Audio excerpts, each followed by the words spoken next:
People who identify as trans don't identify as the sex they were assigned at birth.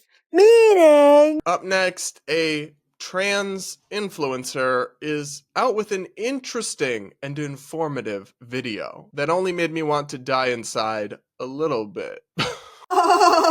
Being trans is when you go from being a boy to a girl or a girl to a boy. Not exactly. Well, that's what it used to mean before woke people like you colonized it and made it into incoherent nonsense, which is where I'm getting the vibe that we're going. Well, what is it then? I'm glad you asked. That made me want to say a slur. Like, was all that really necessary, babe? Really? People who identify as trans don't identify as the sex they were assigned at birth. Meaning... anyone who identifies not as the sex that they were assigned at birth can identify as trans if they want to. And believe me, there are a lot of identities under the trans umbrella. Ayy. Identifying as trans aren't just for trans men and trans women. Non-binary people are trans. Trans-masc people are trans. Gender-fluid friends are trans. Agender friends. Demi-boys and demi-girls. Literally so many other identities are trans too.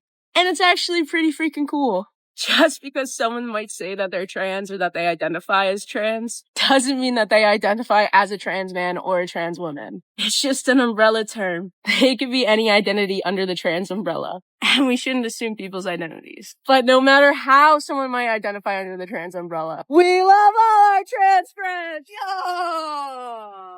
Yo! We really didn't need that close a close-up. But this is actually, so the problem is that she thinks she's explained something profound. All she's really done is explain the problem that she and others like her have caused. Like, trans used to be a tiny slice of the population that had a medical condition and would live their life differently and would live as if they're the other sex, and it wasn't that much of an issue. But when y'all made it this umbrella of all this imaginary and fake stuff with no real preconditions, stripping it of the medical connotation and context, y'all made it kind of a joke, and y'all made it lose acceptance and generate a lot of pushback. So, amazing job, I guess? I can't take any more of this person, or I'll say something that will get me banned from YouTube. So we're going to move on. We're going to keep it moving. Up next, we got another woke white savior entering the chat. I'm going to piss off my For You page. Trans people are valid, trans people are valid, trans people are valid, trans people are valid, trans people are valid, trans people are valid, trans people are valid, trans people are valid, trans people are valid, trans people are valid, trans people are valid, trans people are valid, trans people are valid. Wow. His bravery is stunning. This dude is basically the modern day Rosa Parks, the civil rights savior of our era. Bro, seriously? I actually think legitimate trans people who have gender dysphoria diagnosed from a doctor, not people who put he/they in their bio or who identify as a unicorn or whatever, but legitimate trans people I do think are valid, but this is just such trite virtue signaling and so annoying and so not helpful. Honestly, it feels like you're trying to get some woke girl with they, them in her bio to sleep with you, and you think this is going to be your golden ticket. It doesn't feel like you're actually trying to help anyone or accomplish anything. The virtue signaling was off the charts in the comments. Somebody wrote, "This is a valid post," and he wrote, "Thank you, but don't validate me. I'm a straight white dude. I get enough of that. This post is for them." The cringe is off the charts. This dude really thought he cooked. He thinks he's so stunning and so brave. Up next, this is one person's very normal response to an elderly influencer who poked fun at the trans bathroom debate. Take a look. Back in my day, this sign was easy to understand. Let's not confuse the next generation. Back in my day, this sign was easy to understand. Back when I was 20. You know what's not hard to understand is a catheter in an old folks' home. If you're having trouble understanding simple-ass shit, then maybe just go there. Anyways, here's an easy-to-understand sign that we can put on a tombstone, you know, for no reason. He seems lovely and stable. I mean, his video was kind of funny, but It's actually unhinged to compare gender separation or sex separation of bathrooms to racial segregation. There's no reason to separate the races arbitrarily, which is why it's evil and wrong.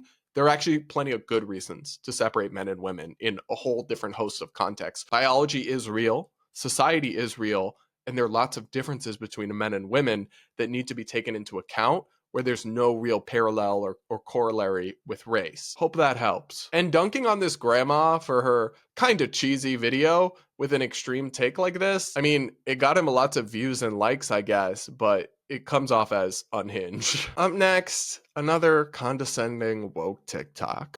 It's crazy how half of us are like, racism is bad, sexism is bad, homophobia is bad, and the other half are like, no. These kind of people make me roll my eyes so hard I give myself a headache. As if you really think, in your infinite wisdom, all 25 years old or whatever you are, that yeah, the world is so simple. I've answered all the questions that divide us, and it's so easy to perceive everything that's right and wrong in the world, and everyone who disagrees must just be evil and bigoted. It's all just good guys and bad guys. On one side of every issue, there's the people that like people, and then on the other side, there's the people that hate everyone and are nasty bigots and evil people. Seriously? You seriously think our politics and our society is that simple?